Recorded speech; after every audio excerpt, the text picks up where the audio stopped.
ಆತ್ಮೀಯ H16 news ಅರ್ಥಾತ್ ಹೇ ಸೀತಾರಾಮಗೆ ಸ್ವಾಗತ. ನಾನು ನಿಮ್ಮವ MI ಅಥವಾ ಮಲ್ಲಪ್ಪ ಜೋತಾವಾರ್. ಆದ್ಮೇಲೆ ಈಗ ತಾವು ದಿನ ಸುದ್ದಿಗಳನ್ನ ಅದರ ಜೊತೆಗೆ ವಿಶೇಷತೆಗಳನ್ನ ನೋಡ್ತಾ ಹೋಗಿ ವಿಶೇಷ ಈ ಮೊದಲನೇ ಸುದ್ದಿಯನ್ನು ನೋಡಿ.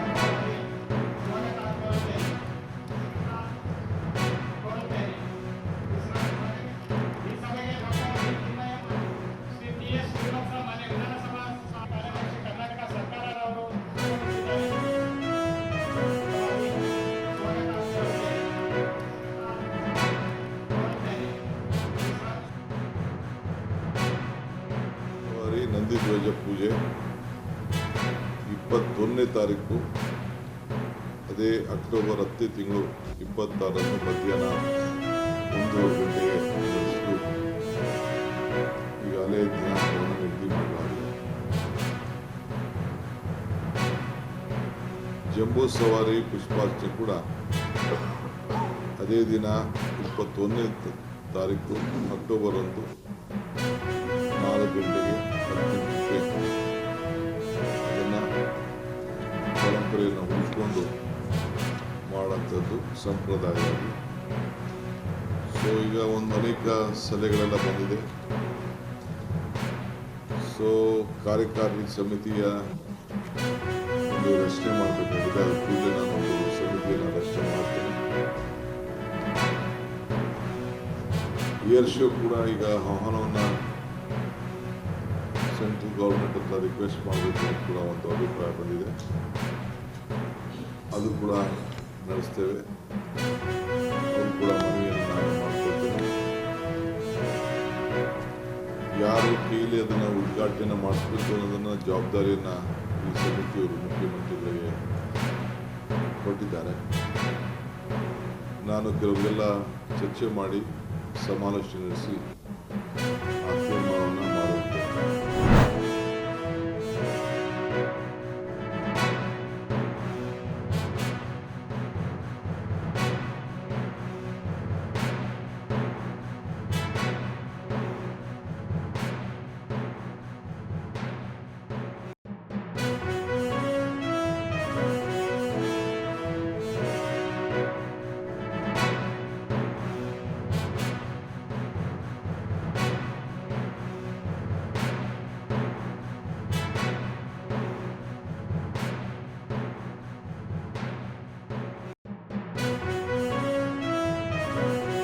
ಜನ ಎಷ್ಟು ಕಡಿಮೆ ಅಂತ ಅಷ್ಟು ಒಳ್ಳೆಯದು ಅನ್ನೋ ಮಾತನ್ನು ಕೂಡ ಹೇಳಿದ್ದಾರೆ. ನೆನ್ನೆ ದಿನ ನಮ್ಮ ರಾಜ್ಯದ ಉಸ್ತುವಾರಿಗಳಾಗಿರುವಂತಹ ರಾಧಾ ಮೋಹನ್ ದಾಸ್ ಜೊತೆಲೂ ಕೂಡ ಚರ್ಚೆ ಮಾಡಿದ್ದೇನೆ. ಭಾರತೀಯ ಜನತಾ ಪಾರ್ಟಿ ಜೊತೆ ಪರವಾಗಿ ಈ ಥರ 3 ಜನ ಇರಬೇಕು ಅಂತೇಳಿ ಅಭಿಪ್ರಾಯನ ನಾನು ಕೊಟ್ಟಿದ್ದೆ. Not only in the interest of the party, also in the interest of the state. ಕೇವಲ ಭಾರತೀಯ ಜನತಾ ಪಾರ್ಟಿ ಹಾಗೂ JDSನ ಹಿತದೃಷ್ಟಿಯಿಂದ ಅಷ್ಟೇ ಅಲ್ಲ, ರಾಜ್ಯದ ಹಿತದೃಷ್ಟಿಯಿಂದನೂ ಕೂಡ ಅಭಿವೃದ್ಧಿಯ ವಿಚಾರ ದೃಷ್ಟಿಯಿಂದ ಇಟ್ಕೊಂಡು ಈ ಭ್ರಷ್ಟ ಕಾಂಗ್ರೆಸ್ ಸರ್ಕಾರವನ್ನು ಕಿತ್ತೊಗಿಲೇಬೇಕು. ಮತ್ತೆ ನಮ್ಮ ರಾಷ್ಟ್ರೀಯ ನಾಯಕರ, ರಾಷ್ಟ್ರೀಯ ಅಧ್ಯಕ್ಷರ ಅಪೇಕ್ಷೆ ಕೂಡ ಇರುವಂಥದ್ದು ನಾವು ಒಟ್ಟಾಗಿ ಒಂದಾಗಿ ಹೋಗಬೇಕು ಅನ್ನೋ ವಿಚಾರವನ್ನು ಅವರು ಕೂಡ ತಿಳಿಸಿದ್ದಾರೆ. ಎಲ್ಲ ಹಿನ್ನೆಲೆಯಲ್ಲಿ ಅವರನ್ನು ಭೇಟಿ ಮಾಡಿದ್ದೇನೆ. ಎಲ್ಲವೂ ಕೂಡ ಸಮಗ್ರವಾಗಿ ಚರ್ಚೆ ಮಾಡಿದ್ದೇವೆ. ಒಳ್ಳೆ ರೀತಿಯ ಚರ್ಚೆನೂ ಕೂಡ ಆಗಿದೆ.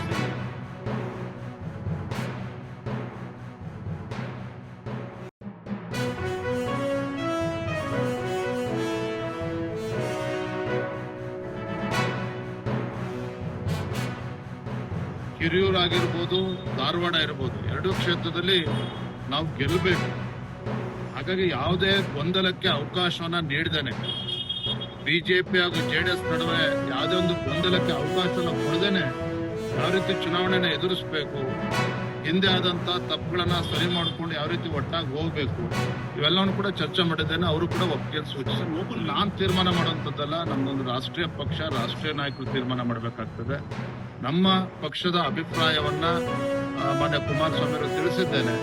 ಯಾವುದೆಲ್ಲ ಗೊಂದಲಕ್ಕೆ ಅವಕಾಶ ಕೊಡ್ದೇನೆ ಹೇಗೆ ಮುಂದೆ ಹೋಗ್ಬೇಕು ಚರ್ಚೆ ಮಾಡೋಣ ಅನ್ನೋ ಮಾತನ್ನು ಅವ್ರು ಹೇಳಿದ್ರು. ಆ ಸಭೆಯಲ್ಲಿ ಏನೇನು ಚರ್ಚೆ ಆಯಿತು ಅನ್ನೋದು ನಾನು ತಗೊಂಡಿದ್ದೀನಿ ವಿಷಯನ. SIRದೇ ಅವ್ರಿಗೆ ಚಿಂತೆ. ಅಲ್ಲೂ ಸಹ ಪ್ರಗತಿ ಪರಿಶೀಲನಾ ಸಭೆಯಲ್ಲಿ SIRಗೆ ಸಂಬಂಧಪಟ್ಟಿದ್ದನ್ನೇ ಅಧಿಕಾರಿಗಳಿಗೆ ಏನೇನು ಸೂಚನೆ ಕೊಡಬೇಕು ಕೊಟ್ಟರು. ಅದ್ರ ಜೊತೆಗೆ ನಾನು ಈ ರಾಜ್ಯದ ಮುಖ್ಯಮಂತ್ರಿಗಳನ್ನ ಕೇಳಲಿಕ್ಕೆ ಬಯಸ್ತೀನಿ. ಕಲಬುರಗಿಗೆ ನೀವು ಹೋದರಲ್ಲ, ಕಲಬುರಗಿನಲ್ಲಿ ರೈತರು ಜನರ ಪರಿಸ್ಥಿತಿ ಏನಾಗಿದೆ ಅಂತಕ್ಕಂಥ ಒಂದು ಮಾಹಿತಿ ಪಡೀಲಿಕ್ಕೆ ಯಾವುದಾದ್ರೂ ಒಂದು ಹಳ್ಳಿಗೆ ಏನಾದರೂ ಭೇಟಿ ಕೊಟ್ರ? ಇಲ್ಲ ಹೋಗಲಿ ನಿಮ್ಮ ಅಧಿಕಾರಿಗಳು ಇವತ್ತು ಕಲಬುರಗಿ ಭಾಗದಲ್ಲಿ, ಕಲ್ಯಾಣ ಕರ್ನಾಟಕ, ಯಾದಗಿರಿ ಇರ್ಬೋದು, ರಾಯಚೂರು ಇರ್ಬೋದು, ಬಳ್ಳಾರಿ ಇರ್ಬೋದು, ಅಲ್ಲಿಯ ಜನರ ಪರಿಸ್ಥಿತಿ ಏನಿದೆ, ರೈತರದು, ಕೂಲಿ ಕಾರ್ಮಿಕರ ಪರಿಸ್ಥಿತಿ ಏನಿದೆ, ಇದನ್ನು ಏನಾದರೂ ನಿಮ್ಮ ಅಧಿಕಾರಿಗಳು ನಿಮ್ಮ ಗಮನಕ್ಕೆ ತಂದಿದ್ದಾರಾ? ತಂದಿದ್ರೆ ಅವ್ರಿಗೆ ಏನು ಸೂಚನೆ ಕೊಟ್ರಿ? ಆ ಕಾರ್ಮಿಕರು, ರೈತರು ಪ್ರತಿನಿತ್ಯ 50 ಜನ 60 ಜನ ತಂಡವಾಗಿ ಹಳ್ಳಿಗಳು ಬಿಟ್ಟು ಇಲ್ಲೆಲ್ಲೋ ದಾವಣಗೆರೆ ಕಡೆ ಅಡಿಕೆ ತೋಟದ ಕೆಲಸ ಮಾಡಲಿಕ್ಕೆ, ಚಿಕ್ಕಮಗಳೂರು ಕಡೆ ಕಾಫಿ ತೋಟದ ಕೆಲಸ ಮಾಡಲಿಕ್ಕೆ ಗುಳೆ ಹೋಗಿದ್ದಾರಲ್ಲ, ಅದರ ಬಗ್ಗೆ ಏನಾದ್ರು ಸಭೆಯಲ್ಲಿ ಯಾರಾದರೂ ನಿಮ್ಮ ಗಮನಕ್ಕೆ ತಂದಿದ್ದಾರಾ? ತಾವೆಲ್ಲ ಇಲ್ಲಿವರೆಗೆ ಸುದ್ದಿಗಳನ್ನು ನೋಡಿದಿರಿ, ಜೊತೆಗೆ ವಿಶೇಷ ಘಟನೆಗಳನ್ನು ಸಹ ನೋಡಿದಿರಿ. ಅದು ನಿಮ್ಗೇನು ಅನ್ನಿಸ್ತು? ನಿಮಗೆ ಲೈಕ್ ಮಾಡಿರಿ, ಶೇರ್ ಮಾಡಿರಿ, ಕಾಮೆಂಟ್ ಮಾಡಿರಿ, ಜೊತೆಗೆ ಸಬ್ಸ್ಕ್ರೈಬ್ ನಿಲ್ಲಿಸ್ಬೇಡ್ರಿ. H16 ನ್ಯೂಸ್ ಅರ್ಥಾತ್ ಸಿದ್ದರಾಮಯ್ಯ ಸತ್ಯದ ಕೈಗನ್ನಡಿ ವಂದನೆಗಳು.